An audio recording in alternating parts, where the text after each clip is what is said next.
हम सब भारतीय संविधान को बहुत सम्मान से देखते हैं, है ना? और इसे बनाने वालों को महान दूरदर्शी मानते हैं। पर क्या यही पूरी कहानी है? चलिए आज उस संस्था पर एक नज़र डालते हैं जिसने हमें ये संविधान दिया, हमारी संविधान सभा।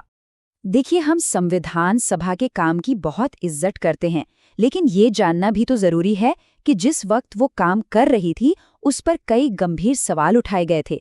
तो आज हम उन्हीं आलोचनाओं को थोड़ा और करीब से समझेंगे। सबसे पहली और सबसे बड़ी आलोचना सभा की लेजिटिमेसी यानी उसकी वैधता को लेकर ही थी। सवाल ये था कि क्या इस सभा के पास सच में पूरे देश के लिए संविधान बनाने का अधिकार था? ये सवाल तो इसके वजूद पर ही था। तो सबसे बड़ा तर्क ये था कि भाई संविधान सभा एक रिप्रेजेंटेटिव बॉडी नहीं थी।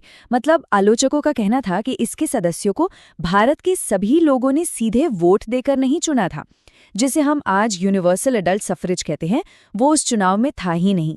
एक और बहुत बड़ा सवाल था संप्रभुता का, सॉवरेनिटी का। आलोचकों ने कहा कि ये सभा पूरी तरह से आज़ाद या सॉवरेन नहीं थी। क्यों? क्योंकि इसे बनाया ही ब्रिटिश सरकार के प्रस्तावों पर गया था, और तो और अपनी बैठकें करने के लिए भी इसे ब्रिटिश सरकार से इजाज़त लेनी पड़ती थी। इससे ऐसा लगता था कि वो अब भी ब्रिटिश कंट्रोल में ही काम कर रही है। अच्छा, तो ये तो हो गए सभा की वैधता से जुड़े सवाल।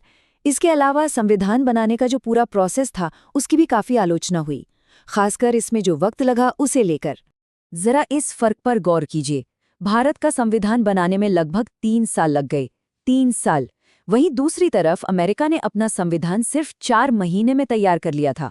अब इतना लंबा समय लगने की वजह से सभा पर सवाल उठना तो लाजमी था। इस देरी से निराशा इतनी बढ़ गई थी कि मजाक में संविधान सभा के ही एक सदस्य निराजुद्दीन अहमद ने ड्राफ्टिंग कमेटी का नाम बदल के ड्रिफ्टिंग कमेटी रख दिया था। मतलब एक ऐसी कमेटी जो बस बहती जा रही है बिना किसी मंजिल के। प्रक्रिया के साथ साथ सभा की बनावट पर भी बहुत गंभीर सवाल उठाए गए। मतलब इसमें कौन लोग थे, किसका दबदबा था और कौन नहीं था। एक बहुत बड़ा आरोप ये था कि संविधान सभा असल में एक वन पार्टी बॉडी थी, जिसमें कांग्रेस पार्टी का पूरी तरह से दबदबा था। आलोचकों के हिसाब से दूसरे विचारों और आवाजों के लिए यहाँ बहुत ही कम जगह थी।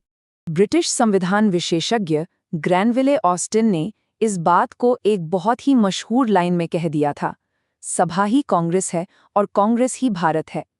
ये एक लाइन उस दौर में कांग्रेस के जबरदस्त असर को दिखाने के लिए काफी है। एक और जरूरी आलोचना ये थी कि सभा में वकीलों और राजनेताओं की भरमार थी।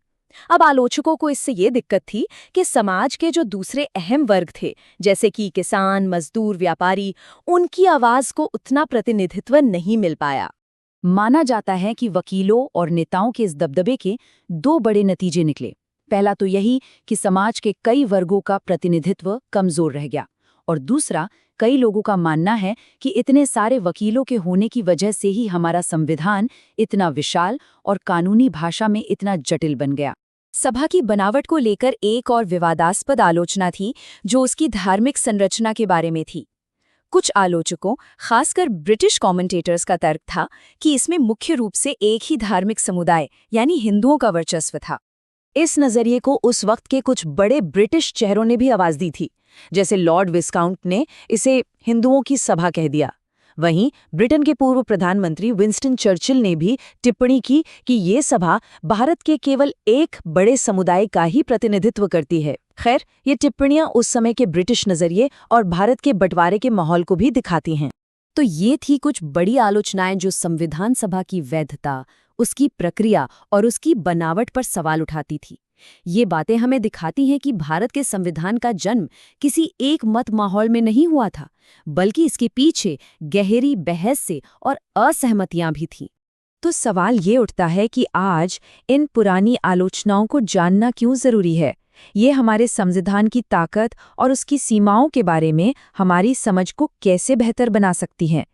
इस पर सोचना वाकई बहुत जरूरी है।